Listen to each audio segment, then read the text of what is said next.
Hello, everybody. Welcome to Upstream.life. On this channel, I bring you interviews with people who are shaping business transformation with technology and are changing the world of business with a bunch of ideas. My guest today is an unsung hero. He was one of the first entrepreneurs in India who stood at the intersection of content and communication technology. Suresh Narasimha founded Telebrahma in 2004 and very quickly turned physical experiences into digital experiences. He also showcased how the media industry had to reinvent itself as digital became more prominent. And lo and behold, as you all see today, the Indian media industry is running helter skelter to create digital experiences. Suresh is also a man of many things. He led the transformation of Just Books and is continuing his journey in helping family offices and businesses transform themselves in the digital era. Suresh is also running a micro VC fund under Co-Create Ventures, which makes pre-seed stage investments. He also has another fund called Pesu Venture Labs, which wants to make bright youngsters entrepreneurs of tomorrow. And he's got another fund, which is really interesting. It's called Real, by the way. And Real is scouting for innovations around new age asset creation and lifestyle. He's also launching funds with many other research institutions like S. Vyasa. Welcome to the show, Suresh. But before I talk about the show, I want to talk about our sponsors. This episode is brought to you by Bonomia Coffee, the very best gourmet coffee that allows you to be your own barista. Bonomia's coffee is a great way to kickstart any meeting, and it helps me through the busy work week. How are you, Suresh? Very good, Vishal. Great to see you. You know, you've got such a brilliant resume, and I think everybody who's in the entrepreneurial world can learn a thing or two from you. Firstly, when I do these introductions, also want to know, how do people contact you? Let's get that out of the way, right? Where can they mail you? Can they mail you at Suresh at upagnaventures.com or Suresh at co-createventures.com? Where can they mail you? Both are fine, or they can just go and Google me, Suresh Narasimha, and I'm active on all social media, right? They can contact me on Twitter, they can connect with me on LinkedIn. Okay. upagnaventures.com or Suresh at co-create.ventures is a great way to reach out to me. Okay, phenomenal. Okay, you've had quite a journey. And this journey of a serial entrepreneur is never easy. And you're one of them who kept yourself in the background, yet have built great companies. Can you talk about that history of being a serial entrepreneur? Where did it all begin? How did it begin? You're one of the local heroes from Bangalore, right? But you choose not to brand yourself. You're very quiet. You're always helping kids. And I see you that you've got an ear for everything. You spend time with people, you guide, mentor. Talk about your journey. How did it begin? Right. I mean, Vishal, I became an entrepreneur as soon as I passed out of my engineering college, right? So we had launched bunch of software companies to help blood banks in India, to help diagnostic labs in India, etc. Right? That's where I started. But I got into serious entrepreneurship when I started Telebrahma. And the passion was to create a global technology product company from India. And unfortunately for me, that aspiration stands even today, which means we are ready to do it. So that's where I started in 2004 and had an amazing journey, right? So in Telebrahma, we raised our first round of venture capital in way back in 2006. We raised again money in 2008. Between 2004 and 2014, probably I had done 11, 12 transactions in Telebrahma, right? So a lot of interesting stuff, right? So, and then I exited out part of Telebrahma, right? Then decided to become, and before I try to figure out what is the next big thing that I wanted to do, I started incubating businesses, right? So I started incubating businesses as in, part of Telebrahma became Sensara, which we incubated and raised money for. I co-founded Monkeybox, right? As soon as I was coming out of Telebrahma. Then I started some company called Freenet, right? Which unfortunately we couldn't take it further. So there were a bunch of things happening as soon as I quit my Telebrahma. Some of them were outstandingly interesting. Some of them were good. Some of them looked extremely interesting on paper, but they were not really interesting when it comes to actual execution, right? It is a special journey for me.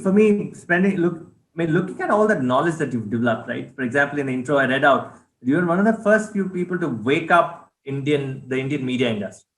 You basically told them that, look, print is not going to cut it. just having a digital presence is not going to cut it. You need to have immersive experiences. And you were doing a lot of work very early on in that time, where even in the IPL, I could use IPL being the cricket franchise, where I could go to the stadium and have immersive experiences. And content was king for you through Bluetooth technology, right? That's really inspiring. And how did that translate into many other companies that you founded? I think so. I mean, look back, right? I can't. I mean, if I look back, probably is it the journey that I would have taken today? Answer may not be.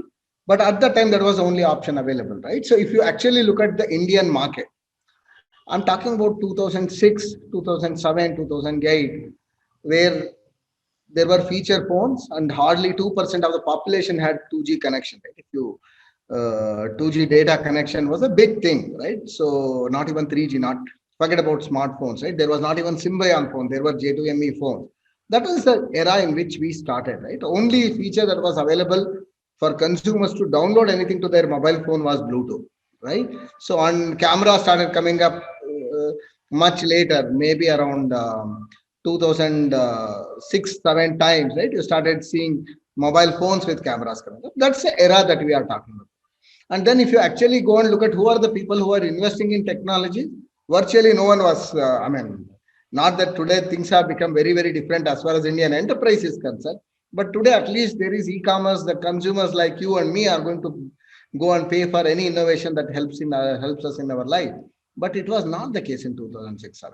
So we had to identify areas where we can generate some revenue, right? I mean, at the same time, it was not very prevalent that just to get the consumer traction going, right? Just burn money to get the consumer traction and the money will follow you, which is typically the way media gets built worldwide. That's not something which could have happened in India. So we had to get to alternative distribution channels. We had to get to look at where the money is being spent, right? And then adopt ourselves to those markets, right? May not be the best use of the tech that we had built. For example, the place where a lot of money was being spent was in the media, right? So, I mean, because as soon as, between 2004 and 7 and 8, 9, a lot of malls were getting built. Indian retail was undergoing a lot of transformation. So we thought, and the brands started spending money there around BTLs, brands started spending money around events. So we thought, okay, that's the pie that we can go and probably we'll be able to sustain our tech that we were building.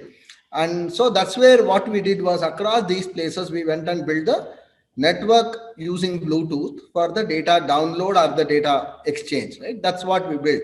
In fact, we built a network away from the operators, right? Though we are a telecom company, we never worked with any operator at that point of time, which was our claim to fame or whatever it is, right? So we never, people don't believe that I never did anything in the VAS space, because if you remember, VAS was very, very big then, right? But I didn't generate a single rupee out of VAS. In fact, VAS used my services to promote themselves. That's where, that's what we had to create. But then as soon as you get in there, right, once you start tasting the money from the media, I will tell you, right, once you start tasting money from advertising, this is like steroid kind of stuff, right? So you can very quickly get to $1 million, unlike many other businesses. If you get into an advertising market, right, if you get your relationships right, if you get your solution right, it's very, very easily get to $1 million. And then there are a lot of what I call as pseudo signals, right? So you think, okay, you are going to be the next Robert Murdoch. Okay, so that's what you will start, right? You think you will be the next billionaire in the advertising world. So you get carried away. So we got into retail, then which is the media vehicle which is making maximum amount of money. You look at print. Okay, now I need to go and disrupt the print. And how will you disrupt the print? By using digital. Okay, that's where this whole what you call as phygital, right? So in your world, phygital started coming into picture. So we were the first guys to launch augmented reality way back in 2008 when on Symbian phones, actually J2ME and Symbian phones. We did a lot of work there. So that was the path here, right? So media was good to us. It taught us a lot of stuff, but like many other digital businesses, then media was very, very hard to scale, right? Because you have to create all the infrastructure, unlike today. Absolutely. But not to take away the learnings that you had, right? You are able to see I mean, when I look at you, I see a ton of knowledge. You're an encyclopedia of technology. You're an encyclopedia of business models, right? And no wonder you started Peso Venture Labs, and we'll get to Peso Venture Labs in a bit.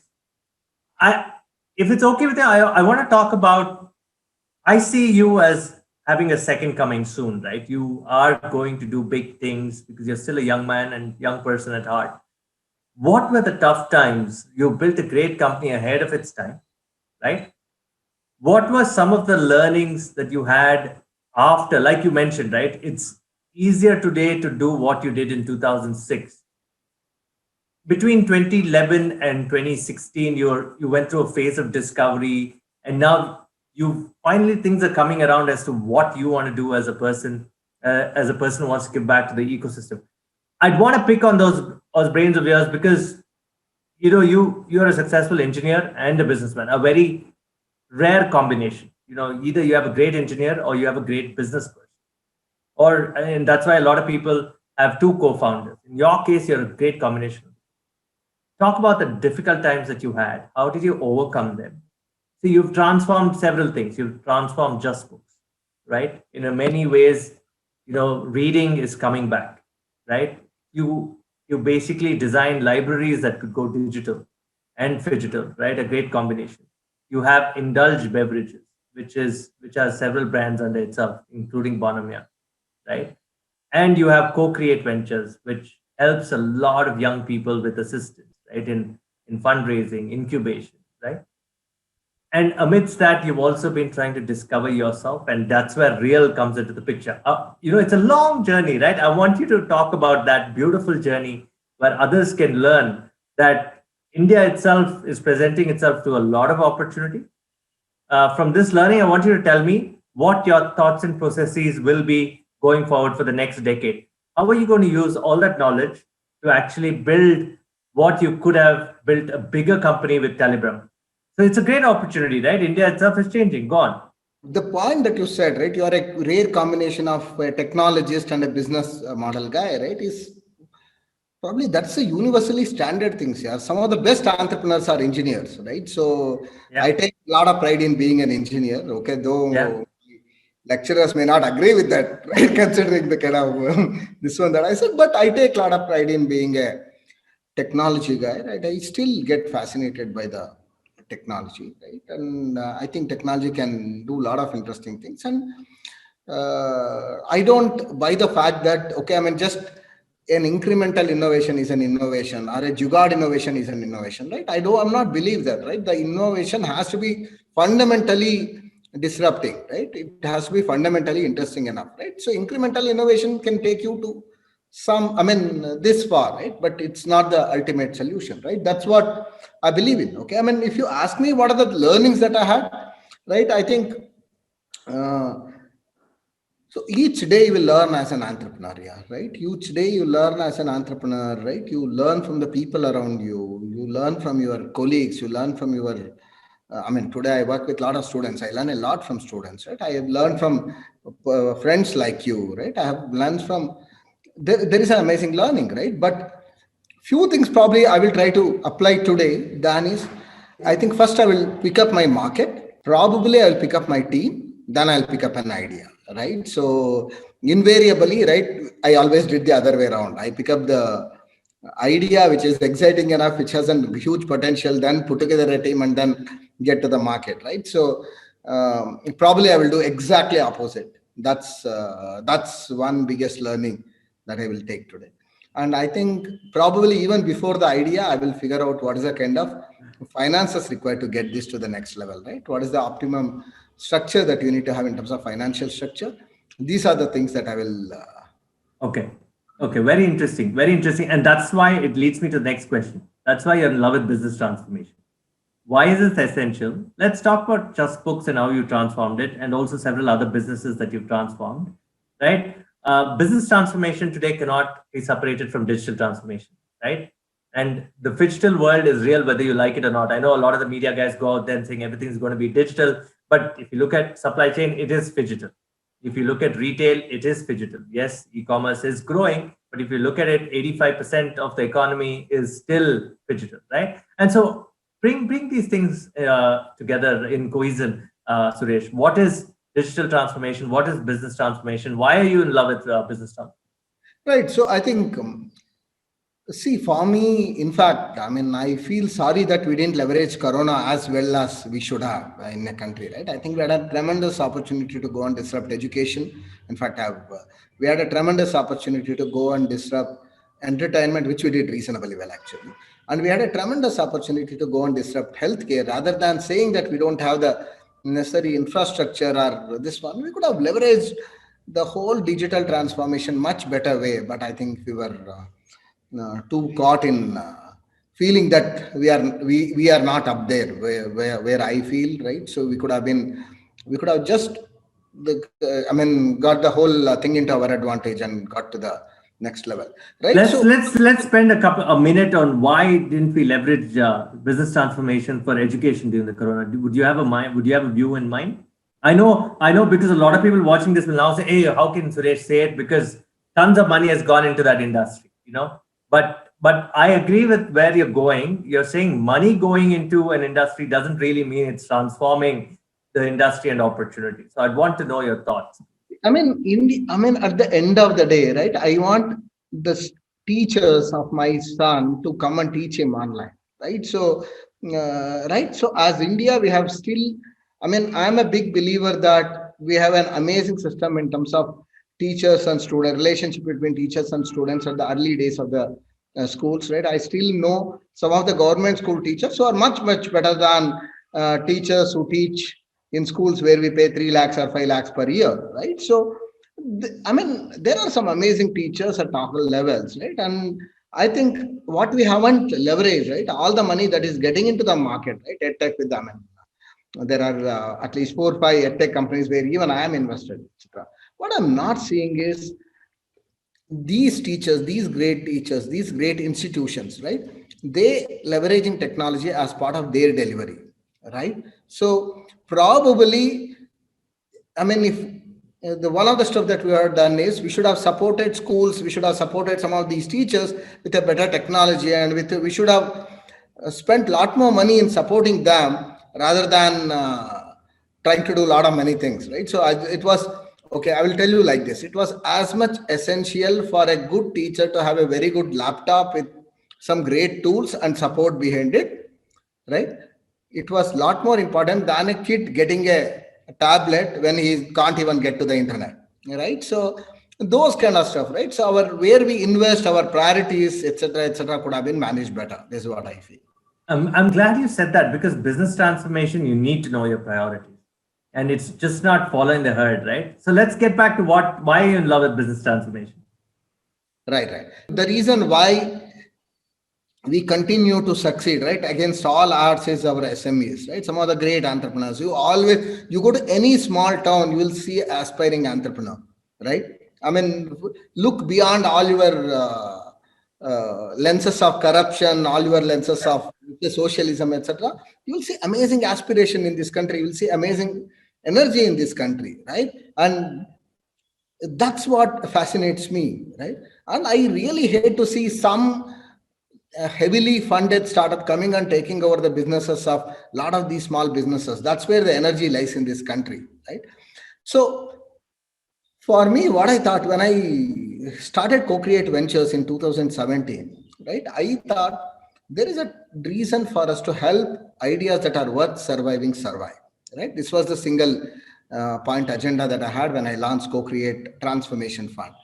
I wanted to go after ideas that are unique, which are worth surviving. They should survive. This is what I had in mind, right? That's where I picked up Just Books, because I think the reason why Indians are Indians is some of us read very well, right? So our literature is, we started reading and writing when the rest of the world didn't even knew they need to wear clothes, okay, if I can say so, right? So there's a long history, right? How can you rebuild the country if you can't just spread the awareness about the reading, unless people start reading a lot more, etc., right? And unless they go beyond their textbooks, okay, which is another world, right? Unless they start reading a lot more, you will never be able to have a great country. And that's where I picked up Just Books. Then when I was working on Just Books, I realized I looked into some of the traditional businesses, right? Let's say one of the business that we work with, Adukale, right? So it's an amazing story, right? They are trying to bring in good old cuisine to the lives of everyday. Every Indian, right? So I thought some of these stories, some of these companies really need to scale up. They need to really leverage digital much better, right? And they need to survive, they need to grow, and they need to unlock their value if you want India to go to next level. And that's one thing. And second one, I see a lot more opportunity in scaling them up than many other stuff, right? The incremental value or the Right. potential value that you are able to generate by transforming an existing business is huge, I right? got it. Why do you think Articule and all of them? I mean, not Articule in particular. I know Articule is a great business and they're doing very well with you guys. Why do you think most family businesses, right, or even legacy businesses, struggle struggle to get to this transformation? Are there 2 3 points that people should keep in mind while watching this? Okay, few things. One is they need to have disruptive ideas. They need to have big ideas, right? That's the fundamental. They need to think what is coming next, right? So they need to understand that probably next 10 years are going to be different from last 100 years, right? They need to appreciate that fact, right? The first thing starts when they start appreciating. Second biggest problem that they have is the team around that, right? Many times I have seen entrepreneur really understanding what is required, right? But he has to work with his legacy team, right? The team around him may not be equipped enough to transform themselves, right? So while there is loyalty, there is a reason why they are in that system, and there is a reason how they have helped that system to come to this level. Probably for next phase, that may not be the right thing, right? So this is second problem, right? How will you structure, how will you balance between the old team and the new aspiration that you have is the second point that you have. And third most important thing is, right, so when you come to the digital transformation, etc., they need to trust the people with whom they work with, and they need to understand that this takes some time, right? If you have come, in your traditional business, you are taken 20, 30 years to come to where you are. Give 1 year to digital, right? Is lack of patience. That's the third point. These are the three things that comes to my mind. That's a fantastic point. And now I also want to talk about, okay, that love that you have also transforms into deep tech. There are several definitions of deep tech, and you go to the VCs. I've seen some of the best ideas being shot down simply because people think deep tech is not scalable in India. You built Telebrahma, which I think is deep tech. I think Telebrahma is deep tech, right? You are one of those early entrepreneurs who was in the forefront of technology and physical experience, digital and physical experiences, right? Immersive content, three things. So one thing is deep tech scalable in our country? Number one. What is deep tech? Because I want people watching this to understand that when somebody says this is not working, there is a particular reason why they say it. And sometimes I think the VCs don't want to spend time with deep tech companies. I want your thoughts on what a student should do when they are presenting a tech or a deck around deep tech. How does that work? Your thoughts on this, and why are you in love with deep tech? Define it also. Deep tech companies need to scale globally, right? The challenge is the Indian enterprises are not going to experiment too much, and neither they understand what are the kind of technologies that will transform them. This is where the challenge is. Whereas if you go and look at US, right, most of the startups that have scaled in US, right, I'm talking about enterprise core tech technology stuff. There is a big guy in enterprise. There is a good CIO who works with this particular startups to take them to the next level, right? So he will not criticize them, or he will not say that this won't work. He will really understand the value behind the technology. Then he will help the entrepreneur to adopt it to his enterprise. I know Absolutely. at least 3 companies that got an exit. I'm talking about 400, $500 million kind of exit, because the first 2, 3 CIOs of the organization with whom they worked with really helped them. They really helped them position themselves better and ensure that this technology survives, because he knew if this technology survives, then his business survives, or his business will be able to leapfrog, right?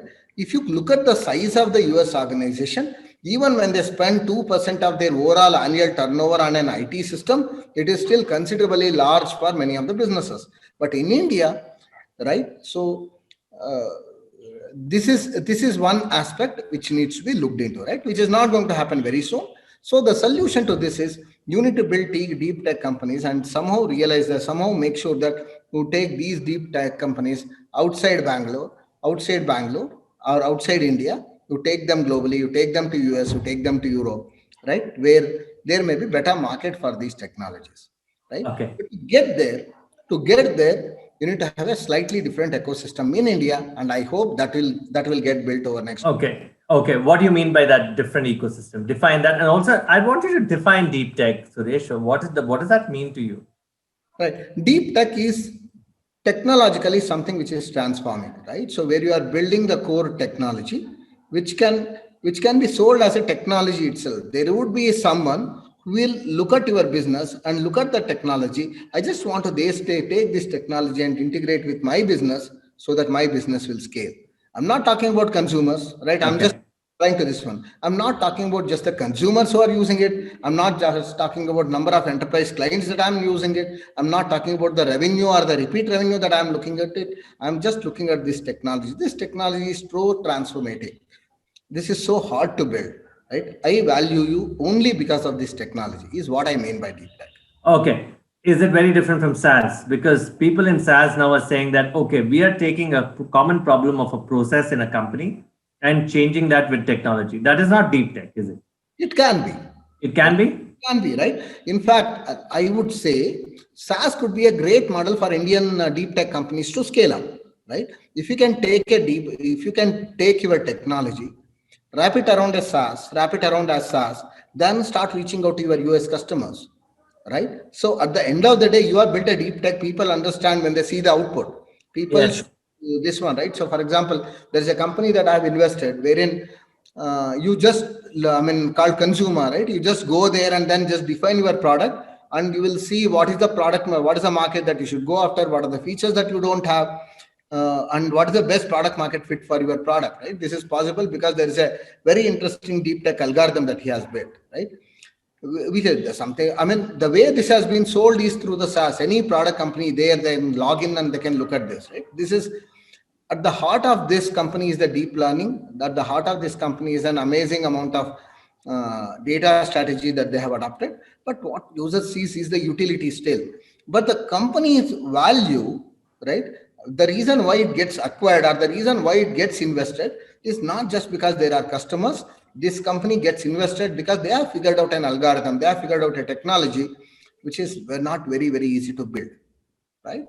That's the, for me, that's the definition. Okay. Okay. I'd like to know from you, should a hardware be taken out of the equation when you're building deep tech?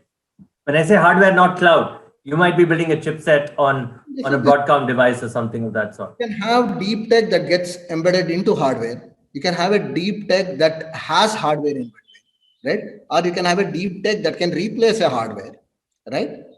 You can have multiple flavors of deep tech.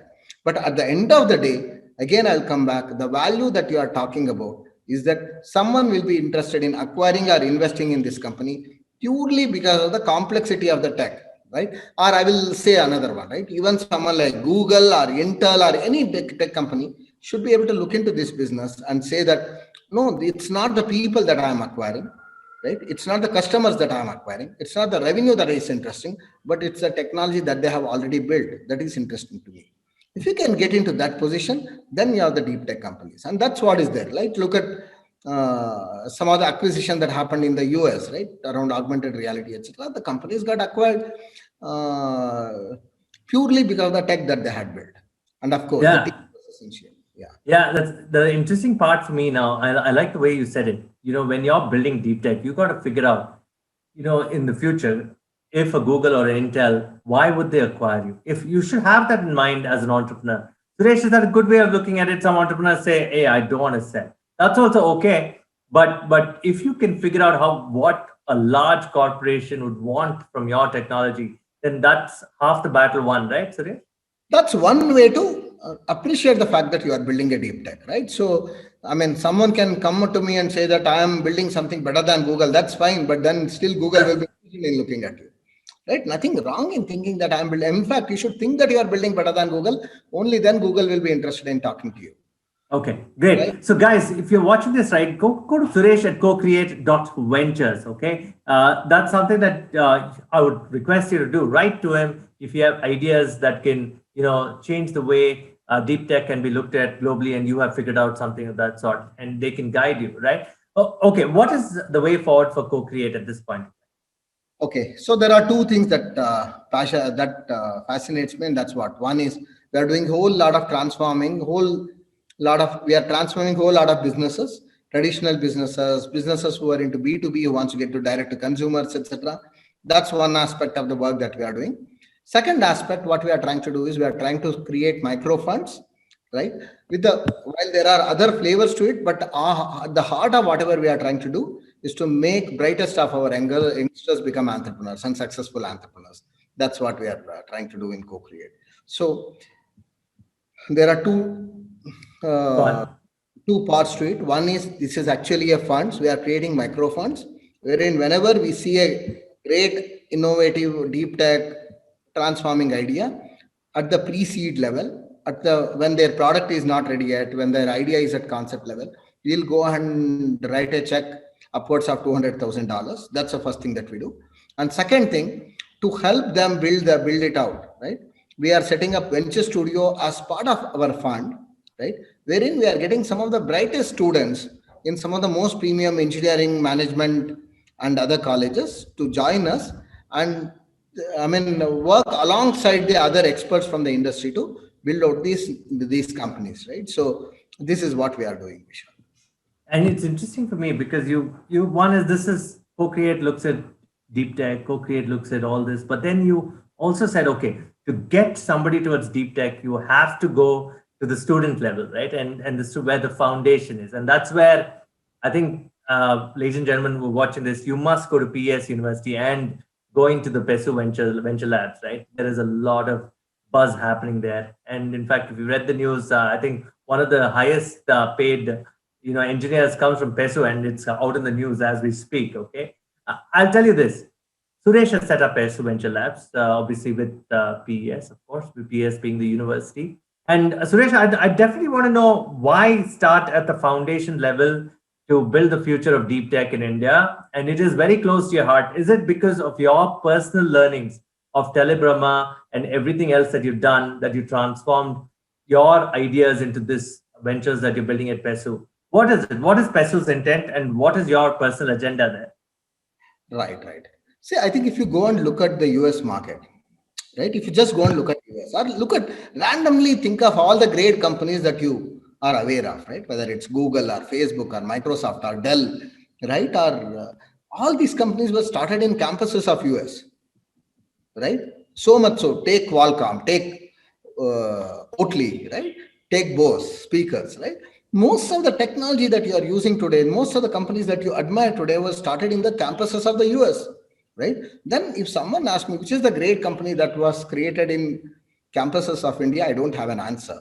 And coincidentally, if someone comes to me and asks me, is there any great global technology company that was created out of India? I still don't have an answer, right? We might have a lot of respect for consumer companies that were built in India in last 10 years, right? I'm real big fan of all my friends who have gone ahead and built Paytm, built Ola, built Flipkart, etc. A lot of appreciation to them. But they are the companies built on the strength of consumers in India, not on the strength of technologies. Right. So I think I somehow felt these two are related, right? Unless you have great companies coming up in campuses, you can't have great global technology companies, right? Then I started spending time in the campuses, right? I went back to PES, I went to SVIASA, I went to a lot of colleges where we are launching this. And look at this. In India today, there are, at least in some of these premium top 10, 15, 20 colleges, right? Top 15, 20 colleges, there are at least 20% of the jobs which will pay a fresher upwards of 20 lakh rupees a year, right? And there are jobs. People celebrate the fact that Sarang got 1.5 crore from a UK-based company. For me, I looked at it as a loss of opportunity, right? So for me, someone like Sarang should have built a great company in India, right? And probably he should have given 1.5 crore offer to 10 other students in next 5 years, right? That's what I would have felt as a real opportunity for us Indians. So I saw that and I thought, right, why are not these brightest students we have are coming and building their startups in India? How can we make them come and participate in the entrepreneurship? Right? I thought if we solve that problem, then the deep tech companies, the globally recognized technology companies will start coming out of India. That's what made me look into this. Today, what we do in PVL is we have three objectives. One is brightest of our students should become entrepreneurs or should get involved in the entrepreneurship. And second one, the entrepreneurship should go and fund research and scholarships in the colleges, right? You go and look at the Harvard here, right? I mean, including some of the big Indian entrepreneurs, they would have contributed more to that university than the government. But in India, most of the scholarships are funded by government and sometimes some of these people who are trying to do good things there, right? So, but I think it's entrepreneurship has to go and fund these scholarships and the research. And third one, this is where I come in. This is where the fund and the stuff that will come in. All good companies out of the campus should become VC ready, right? VC ready, right? You mentioned that VCs are not looking into deep tech companies.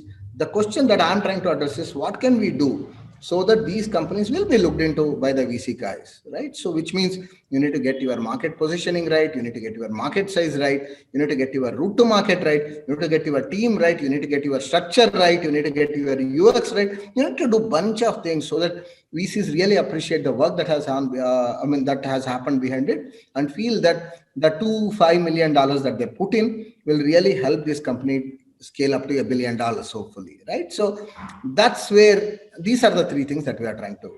That's very passionate, Suresh, and I'm absolutely loving what you said. I have three important questions to ask you, and let's move on from all the business. For those of you who watched it so far, right, I definitely want you to write to Suresh. Again, Suresh at co-create.ventures. Okay, right, Suresh. This is more on. I want to talk about your personal side a bit.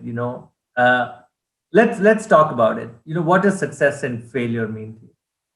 What success for me is, I always say, right? So do whatever that makes you happy, as long as you are not hurting others or as long as it's not illegal, right? So if you have the if you have the luxury to do that, and for me that's happiness, which is entrepreneurship for me, right? So being an entrepreneurship is probably one of the best things to stay happy, right? In between all the tension, etc., you control your freedom and you are doing what you want to do and what you are passionate about it, right? So for me, that's happiness. You're saying that success and failure are the same. Go try it as long as it makes you happy. Right.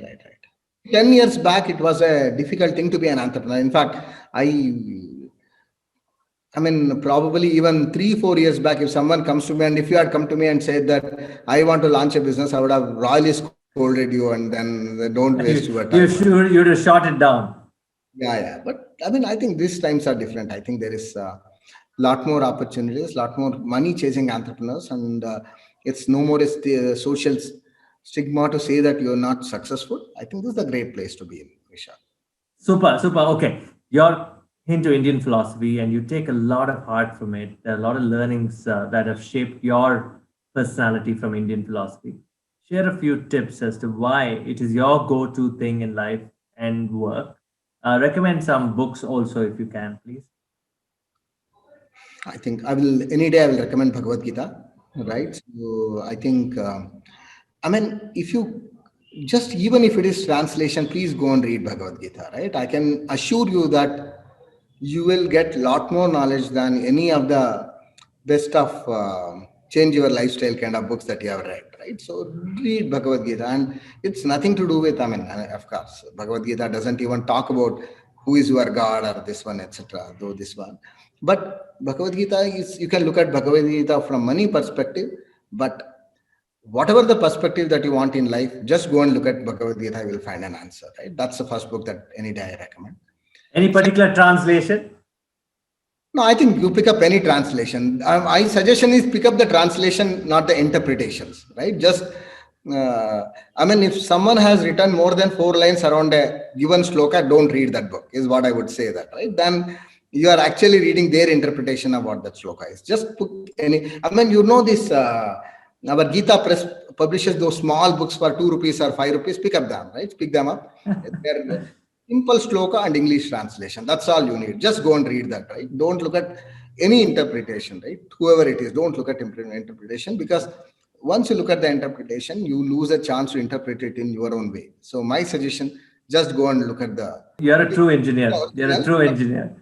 Yeah, ideally should be able to read the original, but considering not all of us were taught Sanskrit, unfortunately, at least you should go and do the simple translation. Okay, remember, guys, read the translation, not the interpretation. Okay, what's the other book? Right. So the second book I would suggest is go and read Arthashastra. Right. So again, there are. Don't read the interpretation. There are literal translations of Arthashastra available. Okay, I mean, Khane has written a great book. Shama Shastri has written a great book in English. I'm talking about. There are good quality translations in at least few languages of India, right? So, and definitely in all South Indian languages and Hindi. So, but read translation of Arthashastra. That's one. Third one. Please go and read all classic literatures as much as possible, right? So try to read at least one of the books of Kalidasa. Read if any mother tongue you have, right? Read one of the folk stories. This one, right? So if you are in Kannada, you should read Bhairappa, right? So in Telugu, you should go and read Vishwanath Sharma, this one, right? So, but read classic literature from your mother tongue, right? And if possible, read 1 or 2 books of Shakespeare. This is what gives you more this one, right? So than many other today's novels, etc. I'm a believer that just go back to those and read Mahabharata and Ramayana again. That's try to. I get it. That's fantastic. That's a very fair. It's a very unique way that you're putting it in. It's you're interpreting them as ideas. If you're a believer in ideas, go check these philosophies that are from a period where you perhaps want to look at more introspection. And Suresh is a person who introspects a lot, and I understand where he's coming from. I definitely recommend the Bhagavad Gita. I definitely recommend, like what he said, go read all the classic texts, read the Arthashastra if you can. Then when you read all this, with all your experience, you're reading, you're a father of 2, you've got several businesses running parallelly, in that entire scheme of things, right? If you can tell us what is the 30-second guide to happiness for current day individuals, what would it be? As I said, do 2 things. Do whatever makes you happiness, do whatever makes you happier, as long as it won't hurt others, or as long as it's not illegal, right? This is one thing.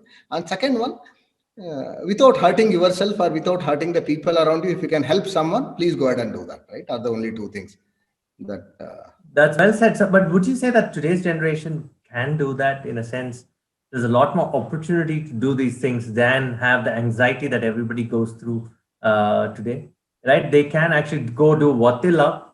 They're not constrained, or they're not platooned towards doing something. They can experiment. They can do several things, right? That's it. And I'm talking only from a business and work sense. I try different things out as long as it's not illegal. One. That's the advantage this generation has, right? So, for example, we had to work to survive, but today this generation need not work to survive, right? So that's the advantage they carry, right? If they just learn how to think big, right? And how, I don't know, right? This could be just a perception. Many times I feel the generation of today is a lot more self-centered, right? A lot more self-centered, right? So probably with what they have gone through, a lot more nucleus families, right? A lot more care by the parents, right? We are taken yes. This one, whatever it is. But I think if there is a way for them to expand their vision, if there is a way for them to go away from all the isms and go back to some of the basics and then start planning their life, I think it's extremely good for them, right? I see it with some of my entrepreneurs who are in their 19 years and trying to build global companies, right? So all that they need is they need to have a passion, they need to have a direction, and they need to get a larger vision. Once someone helps them get there, then you can't stop them, is what I believe. Okay, superb. Guys, that's Suresh for you. He is a man of many things. But believe me, he's a man who believes in business and digital transformation for you. Contact him on the email threads that I'm going to put in the transcript. Suresh, again, it's Suresh at cocreate.ventures. Write to him there. Go change your mind. Aspire to build deep tech, aspire to have an open mind. And that's what you get from Suresh when you spend time with him. And Suresh, thank you very much on being on Upstream.life. And we'll see you all soon. Guys, we're going to transcribe this, put it across our website. You can read it, or you could watch the video, or you could just listen to the audio cast as and when you can on the go. Thank you so much, Suresh. Take care of yourself. Bye-bye.